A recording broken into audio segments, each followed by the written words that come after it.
ሰላም ጤና ይስጥልን ውድ የቻናላችን ተከታታዮች እንኳን ወደ ዕለቱ መረጃዎች በደህና መጣችሁ። ዛሬም እንደተለመደው ትኩስ አስገራሚና ወሳኝ የሆኑ መረጃዎችን ይዘንላችሁ ቀርበናል። የኢትዮጵያ ፌዴራል መንግስት ለካፒታል ወጪዎች የሚመድበው በጀት ባለፉት 5 ዓመታት ውስጥ በ11% መቀነሱን የቢቢሲ ዘገባ አመላክቷል። ይህ ቅናሽ በአገሪቱ የልማት ፕሮጀክቶች ላይ ምን ተጽዕኖ ሊያሳድር እንደሚችል እንመለከታለን። በተጨማሪም ብርጋዴር ጀነራል ገብረእግዚአብሔር በየነ ወዲ አንጥር ህወሓትን በመቃወም የትጥቅ ትግል መጀመራቸውና ከፓርቲ ነፃ የሆነ ኃይል ለመፍጠር ማቀዳቸውን አስታውቀዋል። ይህ እንቅስቃሴ በትግራይ ክልል የፖለቲካ ሁኔታ ላይ ምን እንድምታ ሊኖረው እንደሚችል እናብራራለን። ወደ ዓለም አቀፍ ዜናዎች ስንሻገር በሱዳን የጦር ኃይሎች እና በፈጣን ድጋፍ ኃይሎች መካከል ያለው ውጊያ ወደ ኩርዲፋን ግዛቶች ተዛምቶ ተባብሷል። ይህ የነዳጅ ቦታዎችን የያዘ ስትራቴጂካዊ ጠቀሜታ ያለው ቀጠና ነው። በጦርነቱ ዙሪያ ያለው ወቅታዊ ሁኔታን እንቃኛለን። በመጨረሻም ኔቶ በሄግ በሚካሄደው ወሳኝ ጉባኤ የመከላከያ ወጪን ወደ አጠቃላይ ምርት ጂዲፒ 5% የማሳደግ ታሪካዊ ውሳኔ ላይ ለመድረስ በዝግጅት ላይ ነው። ይህ ውሳኔ በዓለም አቀፍ ደህንነትና በኔቶ አባል ሀገራት ላይ ምን ተጽዕኖ ይኖረዋል? እነዚህና ሌሎች አዳዲስ ዜናዎችን በሰፊው ይዘንላችሁ ቀርበናል። እስከ መጨረሻው ከኛ ጋር እንድትሆኑ በአክብሮት እንጋብዛለን።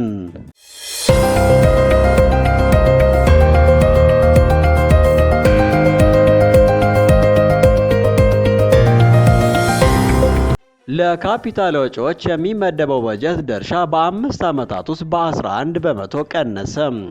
የኢትዮጵያ ፌዴራል መንግስት ለካፒታል ወጪዎች የሚመድበው በጀት ድርሻ ባለፉት 5 ዓመታት ውስጥ በከፍተኛ ሁኔታ መቀነሱን የቢቢሲ ዘገባ አመላከተ።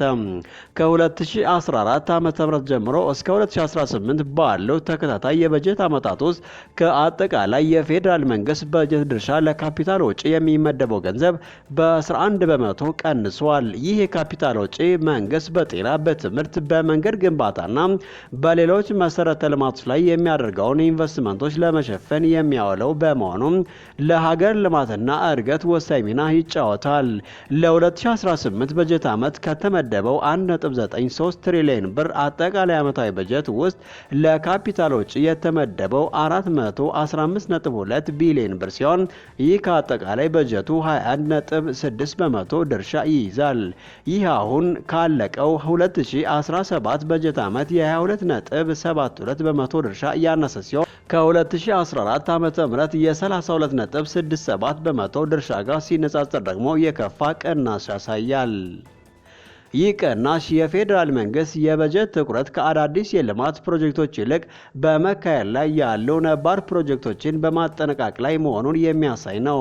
ይህ አቅጣጫ ባለፉት 3 ዓመታትም ተግባራዊ ሆኖ ቆይቷል። መንግስት አዳዲስ ፕሮጀክቶችን አለመጀመሩን የልማት ትብብር መቀዛቀዝ በሚል የውጭ እርዳታና ብድር መድረቅ ምክንያት እንደሆነ ይገልጻል። ይህ የልማት ትብብር መቀዛቀዝ በተለይም በጤናው ዘርፍ የድጋፍ ቅነሳ በማምጣቱ የሕክምና ቁሳቁሶችና መድኃኒት ግዢ ወጪን በመንግስት በጀት ለመሸፈን መገደዱን ያሳያል። የበጀት ጉድለትም የካፒታል ወጪ ቅነሳ ላይም የራሱን አስተዋጽኦ ያደርጋል። ለመጪው በጀት ዓመት ከተመደበው 1.93 ትሪሊዮን ብር መካከል 416.8 ቢሊዮን ብር የሚሆን የበጀት ጉድለት ይጠበቃል። ይህ ለመጪው ዓመት ከተያዘው የካፒታል ወጪ ጋር ተመጣጣኝ ነው። ይህንን የበጀት ጉድለት ለመሸፈን ከታቀዱት ምንጮች ውስጥ 343 ቢሊዮን ብር ከትሬዥሪና ከመስሪያ ቤቶች የውስጥ ገቢ የሚገኝ ሲሆን 46 ቢሊዮን ብር ከፕሮጀክት እርዳታ እንዲሁም 27 ቢሊዮን ብር ከፕሮጀክት ብድር ለመሸፈን ታቅዷል።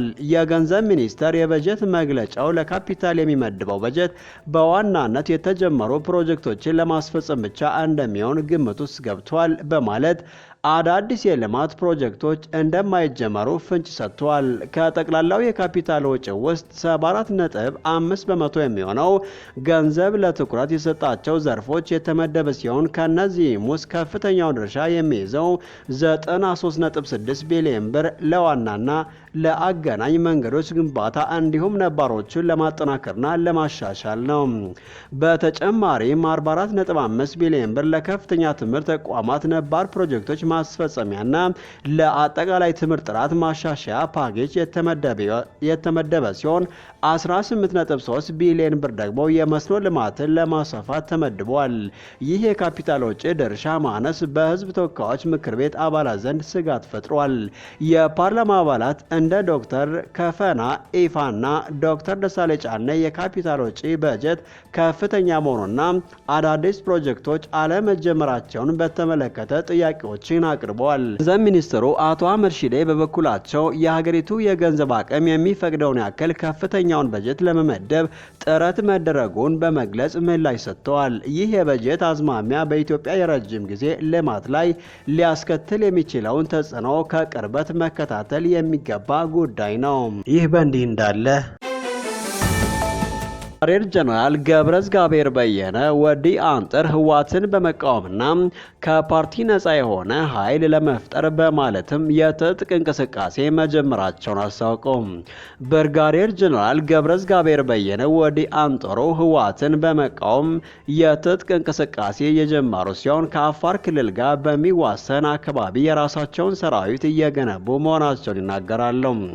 ጀነራሉ ከቢቢሲ ትግረኛ ጋር ባደረጉት ቃለ ምልልስ ፓርቲ ነጻ የሆነ ኃይል ለመፍጠርና ወደ ነጻ መሬት መውረዳቸውን ገልጸዋል። ዓላማቸው ፓርቲ የማያያይዘው ሰራዊት መፍጠር እንጂ ህወሓትን የመጣል ወታደራዊ መንግስት የመፍጠር ፍላጎት እንደሌላቸው አስረድተዋል። ይልቁንም የትግራይ ህዝብ በነጻነትና ወገተኝነት በሌለበት መንገድ የመረጠውን አካል እንደሚያገለግል አስታውቀዋል። ጀነራል ገብረእግዚአብሔር በአፋርና በትግራይ ክልሎች ውስጥ 4 ክፍለ ጦር ያለው ሰራዊት ማደራጀታቸውን ይገልጻሉ። ከትግራይ ሰራዊት አመራሮች ጋር መለያየታቸው የጀመረው ከጥር 5 2017 ዓ.ም ጀምሮ ነው። በዚያን ቀን የትግራይ ሰራዊት አመራሮች በአቶ ጌታቸው ረዳ የሚመራውን ጊዜያዊ አስተዳደር ሲያወግዙ ጀነራሉ ተቃውሞ ስብሰባውን ረግጠው ከወጡ መካከል አንዱ ነበሩ። ይህንንም ተከትለው ከትግራይ ሰራዊት መታገዳቸውን ያስታውሳሉ።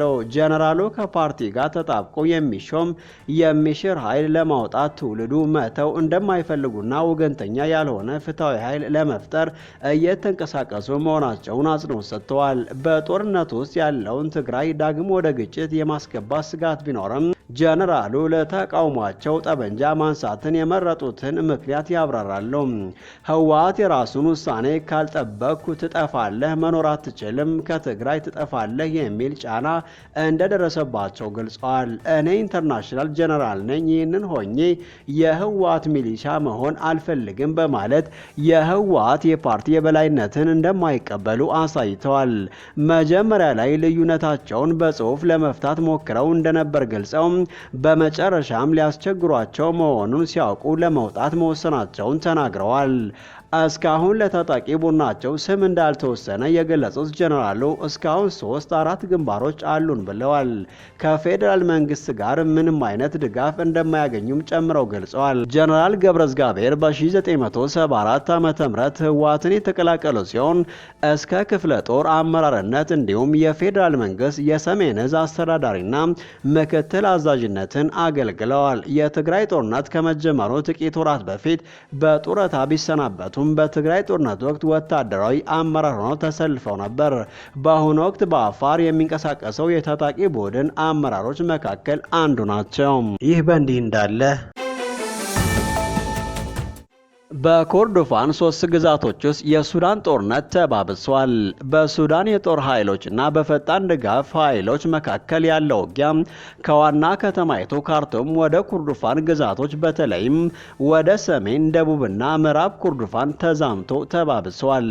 ይህ ቀጠና የሀገሪቱን ታላላቅ የነዳጅ ቦታዎች የያዘ በመሆኑ ከፍተኛ ስትራቴጂካዊ ጠቀሜታ አለው። ሰኞ ዕለት የሰሜን ኮርዶፋን ዋና ከተማ የሆነችው ኤል ኦባይድ በድሮን ጥቃት ተመታ ነዋሪዎችን አስደንግጧል። ይህ ደግሞ የአርኤስኤፍ የውጊያ ድሮኖች አጠቃቀም መጨመሩን የሚያሳይ ሲሆን በክልሉ ባለፉት ሳምንታት በርካታ ጦርነቶች ላይ ጥቅም ላይ ውለዋል። ይህ ጥቃት አርኤስኤፍ በአቅራቢያው ከሚገኙ ከተሞች ኤልሁይ፣ ኤል ደባይባትና አልሐምዲ የጦር ሰራዊትና አጋር ኃይሎች ከወጡ በኋላ በሰፊው የጀመረው ጥቃት አካል ሲሆን አርኤስኤፍ ኤል ኦበይድን ከሶስት አቅጣጫዎች ለመክበብ በመቻሉ የጦር ሰራዊቱን የአየር መከላከያ ስርዓቶች ድክመት በግልጽ አሳይቷል።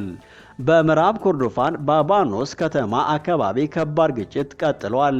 ይቺ ከተማ የሱዳን ጦር 22ኛ እግረኛ ክፍለ ጦር ዋና መስሪያ ቤቱን ያደረገበት ስትራቴጂካዊ ቦታ ስትሆን ዋና ከተማዋን ካርቱም ከኮርዶፋንና ከዳርፉር ክልሎች ጋር በሚያዋስነው ወሳኝ ምዕራባዊ መዳን መንገድ ላይ ትገኛለች። የዚህ መንገድ ቁጥጥር ለሁለቱም ወገኖች ወሳኝ ግብ ሲሆን ጦር ሰራዊቱ ወደ ዳርፉር ለመግባት እንደ መንገድ ሲመለከተው፣ አርኤስኤፍ ደግሞ እንደ የፊት መከላከያ መስመርና በካርቱም ላይ አዲስ ግፊት እንደ ምቹ መነሻ ይቆጥረዋል። አርኤስኤፍ ሰኞ ዕለት የባባኖስ ከተማ ሙሉ በሙሉ እንደሚቆጣጠር ገልጸው 22ኛውን እግረኛ ክፍለ ጦር ከበርካታ አቅጣጫዎች እየከበበ ሲሆን የከተማዋ መውደቅ የጊዜ ጉዳይ ብቻ እንደሆነ በመግለጽ በቀጠናው ያለውን የኃይል ሚዛን ለውጥ አሳይቷል። በተጨማሪም በደቡብ ኮርዶፋን በጦር ሰራዊት በአርኤስኤፍ እና በአብዱል አዚዝ አልሂሎ የሚመራው የሱዳን ህዝቦች ነጻነት ንቅናቄ ሰሜን መካከል ግጭት ተባብሷል። ጦር ሰራዊቱ በዲሊንግ እና ካዱሊ ላይ ያለውን ጫና ለማቃለል ቢሞክርም አርኤስኤፍ አካባቢዎችን መልሶ በመያዝ ውጥረቱን አባብሷል። ከዚህም ባሻገር በዳርፉር ቀጠና ውስጥ ያለው ትልቁ ከተማ ኤልፋሻር የሱዳን ጦር ኃይሎች ከዓመት በላይ የአርኤስኤፍን የመውረር ሙከራዎችን ሲመክቱ ቆይተዋል።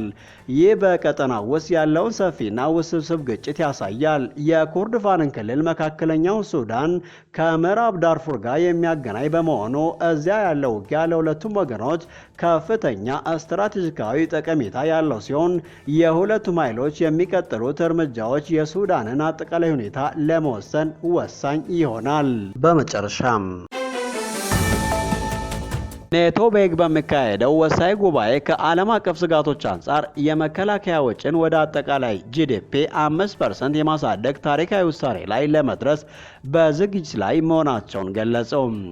የኔቶ ዋና ጸሐፊ እንዳሉት ምኞት ብቻውን ከወታደራዊ ቡድን አደጋ አያድንም ሲሉ የአሊያንስ አባላት የመከላከያ ወጫቸውን ወደ አጠቃላይ ምርት ጂዲፒ 5% ማሳደግ እንዳለባቸው አሳስበዋል። ይህ ጥሪ የቀረበው በሄግ ከሰኔ 24 እስከ 26 በሚካሄደው የኔቶ የመሪዎች ጉባኤ ላይ ሲሆን ማርክ ሩት የኔዘርላንድ የቀድሞ ጠቅላይ ሚኒስትር የዚህን ዓላማ ስኬት ለማረጋገጥ እየሞከሩ ነው። የሞስኮ በሚሳኤልና ሰው አልባ አውሮፕላኖች በኪየቭ ላይ የምታደርገው ጥቃት እየጨመረ በመምጣቱ ሩስ 32ቱን አባል ሀገራት የአየርና ሚሳኤል አቅማቸውን እንዲያሻሽሉ ተጨማሪ የታጠቁ ተሽከርካሪዎችን፣ ታንኮችን፣ የመድፍ ዛጎሎችን፣ ሎጂስቲክስ እና የሕክምና ድጋፍን እንዲያጠናክሩ ማሳመን አለባቸው። ይሁን እንጂ እንደ ፖላንድ፣ ፊንላንድ ባለው የምስራቅ አውሮፓ ሀገራትና እንደ ቤልጅየምና ጣሊያን ባለው የምዕራባውያን ሀገራት መካከል ያለው ታሪካዊ የመከላከያ ወጪ ልዩነት ከግምት ውስጥ ሲገባ እንዲህ ባለ አጭር ጊዜ ውስጥ በከፍተኛ ጭማሪ ላይ ስምምነት ማግኘት ፈታኝ ይሆናል። የተለያዩ የዓለም መሪዎች በዚህ ወጪ ማሳደግ ላይ የተለያየ አቋም አላቸው። የዩናይትድ ስቴትስ ፕሬዝዳንት ዶናልድ ትራምፕ ሌሎች ኔቶ ሀገራት የመከላከያ ወጫቸውን ወደ 5% እንዲያሳድጉ ይፈልጋሉ እና የአሜሪካ መከላከያ ሚኒስትር ኔት ሄግሌስ እንዳሉት ሀገራት ይህንን ቃል ኪዳን መፈጸማቸውን ተናግረዋል። የብሪታንያ አጠቃላይ ሚኒስትር ሰር ኬር ስታመር ይህንን የመከላከያ ወጪ ጭማሪ ለመደገፍ ዝግጁ መሆናቸውን ገልጸዋል። በሌላ በኩል የፈረንሳይ ፕሬዝዳንት ኢማኑኤል ማክሮንን የሀገራቸውን ወጪ ወደ 3% እና ወደ 3.5% እንዲያድግ ፍላጎት ሲያሳዩ የጀርመን ቻንስለር ፍሬድሪክ ሜርዝ በርሊን የመከላከያ ወጪዋን ከዋሽንግተን ፍላጎት ጋር በማጣጣም ለማሳደግ ክፍተት እንደሆነ ፍንጭ ሰጥታለች። የባለስቲክ ሀገራት በተለይም ኢስቶኒያ፣ ላትቪያ እና ሊቱዌኒያ ለኔቶና ለመከላከያ ወጪ ከፍተኛ ቁርጠኝነት አሳይተዋል። ኢስቶኒያ የዶናልድ ትራምፕን ኢላማ ይበልጥ 5% ጂዲፒን በመከላከያ ወጪ ላይ እንደምታወጣ አስታውቃለች። ዩክሬን የኔቶ አባል ሀገራት ባትሆንም በሄግ በሚካሄደው ስብሰባ ላይ ለዩክሬን ተጨማሪ የገንዘብና ሌሎች ድጋፎችን ለማሳደግ ተስፋ የምታደርግበት ይሆናል።